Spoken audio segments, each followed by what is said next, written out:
Première partie de ce chapitre, écriture fractionnaire et quotient. Tout d'abord, nous allons voir la définition d'un quotient. A et B désignent deux nombres avec B différent de 0. On dira que le quotient de A par B est le nombre qui multiplié par B donne A. On notera A divisé par B ou en écriture fractionnaire A sur B. Donc voici les deux notations, le quotient à gauche et l'écriture fractionnaire à droite.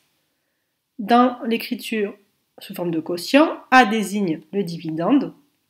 En écriture fractionnaire, A sera appelé numérateur. B sera appelé diviseur dans l'écriture quotient et dénominateur dans l'écriture fractionnaire. Lorsque A et B sont des nombres entiers, on parle de fraction ou de nombre rationnel.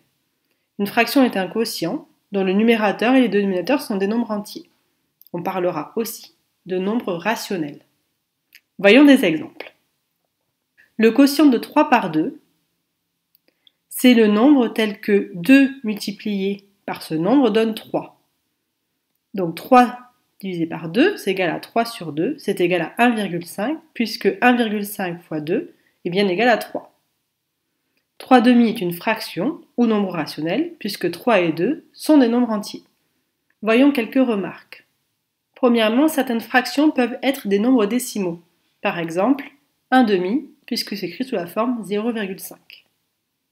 En revanche, certaines fractions ne sont pas des nombres décimaux. Par exemple, 1 tiers. Puisque 1 tiers, on ne peut pas l'écrire sous forme décimale, puisque la partie décimale ne s'arrête jamais. Enfin, tous les nombres décimaux peuvent s'écrire sous forme d'une fraction décimale.